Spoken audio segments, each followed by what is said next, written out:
Been talking about the fact that I am in D.C. at Freedom 104.7, our D.C. affiliate, just down the road from Capitol Hill. And we are joined now by Senator Marsha Blackburn of Tennessee, who is in the midst of what's going to be another crazy legislative rush here as we move towards the election. I want to reiterate for anyone out there in the state of Tennessee, Marsha Blackburn up for re-election. You're going to win comfortably. I'll say it. Your opponent is crazy. It's not going to be close, but I want everybody to show up and make sure that they vote in my home state of Tennessee for Senator Marsha Blackburn.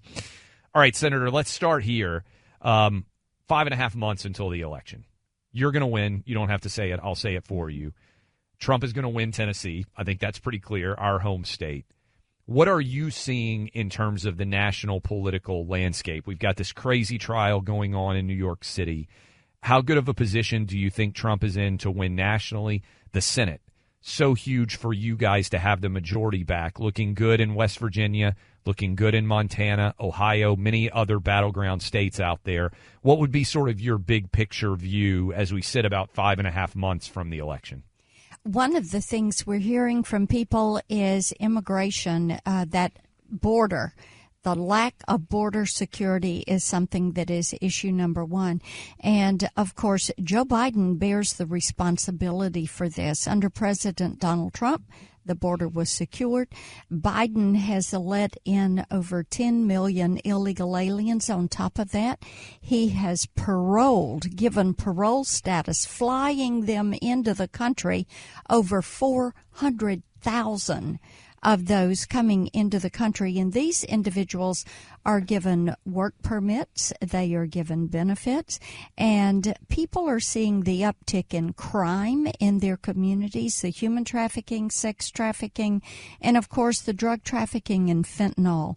So that is item number one, and people hold Joe Biden and the Democrats to account for that.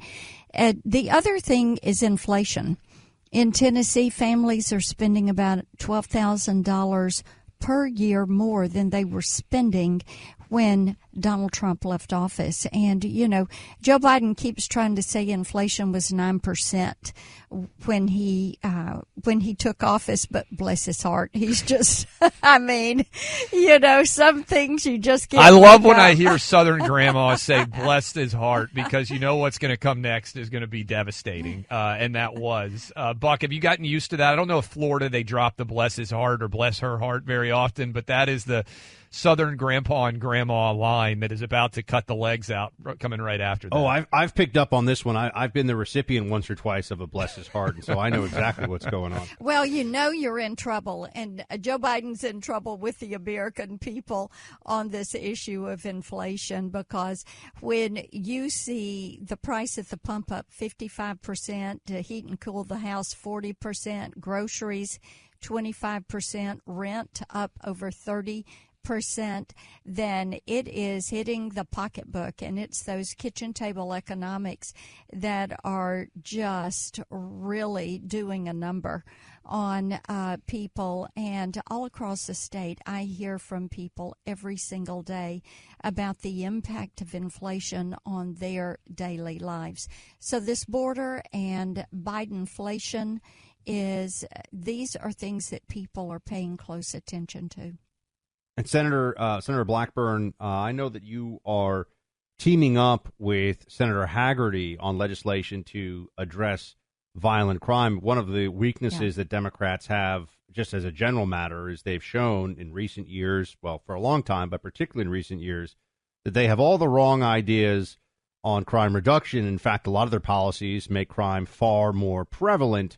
What is the legislation that you are working on, and how would it address the issue of violent crime specifically? Yeah, and there are three pieces that I'm pushing forward at Judiciary Committee. And as you mentioned, Senator Hagerty and I have the Restoring Law and Order, which is a series of grants to local law enforcement so they can address these gangs and the drug crimes, the trafficking that's taking place in their communities. We came up with this after some issues in Memphis. Memphis is a city that saw nearly 400 homicides last year, and they are struggling to get their arms around crime. In addition to that, I have legislation that would end these cashless bail policies, these woke DAs and woke judges that are letting people go who are violent criminals. These people need to be locked up, and cash bail needs to be a standard. Also, adhering to those sentencing guidelines would be a help. In addition to this, I have a bipartisan bill that Cortez Masto and I are doing that deals with after-school activities for kids and puts some money, focuses some attention on that. Kids are recruited into gangs between 3 and 6 o'clock in the afternoon. And kids that commit crimes, they are happening between 3 and 6 o'clock in the afternoon. So this after-school act would put some attention on these groups that provide those after-school activities and guidance for kids. I know you went to an SEC school. Sure. You and I talked before Tennessee beat Alabama 2 years ago, maybe the greatest college football game in Tennessee Ever. football history. Sorry, Alabama fans. Think they're going to beat you again in October, by the way. When you see all these campus protests and you see people lining up for Hamas, and you saw so many Southern schools, whether it was North Carolina, you're an SEC alum, I'm an SEC alum. When you saw so many students on so many campuses stand up to those protesters, why do you think SEC schools got it right and so many Ivy League schools got it wrong? And what do you take as both a parent and a grandparent? I know you've got kids, grandkids who are going to be going off to school soon, in terms of what they're learning at these schools. One of the things that has made such an impression on me is the lack of attention to rules and law and order at these Ivy League schools. The fact that anti-Semitism would be tolerated, the fact that there would not be an administration in these schools that would stand up and say, we don't conduct ourselves in that manner, and would say, no, you can't do this. And then the SEC schools, by and large, just said, no. If you want to carry out a peaceful protest, here's the process, but you don't go around shouting death to America or identifying. Think about this. On these college campuses, you've got people that are self-identifying with a terrorist organization. Yeah.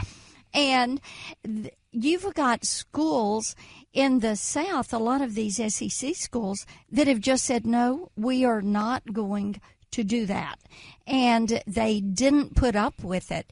And I think that's been one of the big differences. But I have talked to people whose students, high school students, are now looking at Southern schools instead of an Ivy League because they don't want to go somewhere where they can't speak their mind or can't have a point and a counterpoint.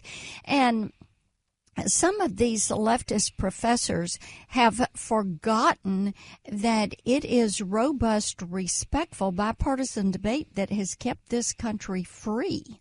And it is important. And now they have gone so far left that they're out here shouting in support of a terrorist organization and carrying out these rallies. I will tell you this. If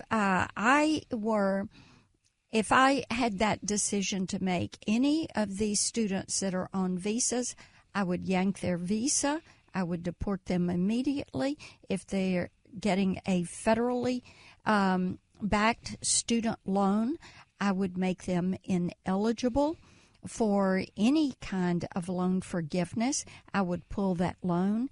And if they self-identify with a terrorist organization, I would add them to the terrorist watch list and be sure that they're on the no-fly list. Speaking to Senator Marsha Blackburn and Senator, the Biden White House is putting pressure, Joe Biden himself, we're told, is putting pressure on Democrat senators to go along with a resurrection, if you will, of the so-called bipartisan border security bill. Is this just talking points from the White House? I mean, what do they think they're going to achieve by trying to pressure senators to get something passed they can't get passed, and they certainly wouldn't get it in the House? Well, Buck, what we have heard is some of the senators are on the record having said they're getting killed on the immigration issue, but it is a border security issue, so they've got it wrong from the outset. And they are putting pressure on Chuck Schumer to do a, if you will, immigration bill. Well, what they're proposing does not deal with the influx at the border. Like I said, you're looking at 10 million plus or minus people that have come across that southern border. That's a population that is greater than all but 8 of our cities in this country. The 10 million is greater than the population of 38 of our states. So we've got to realize that people are saying, let's get this border secure.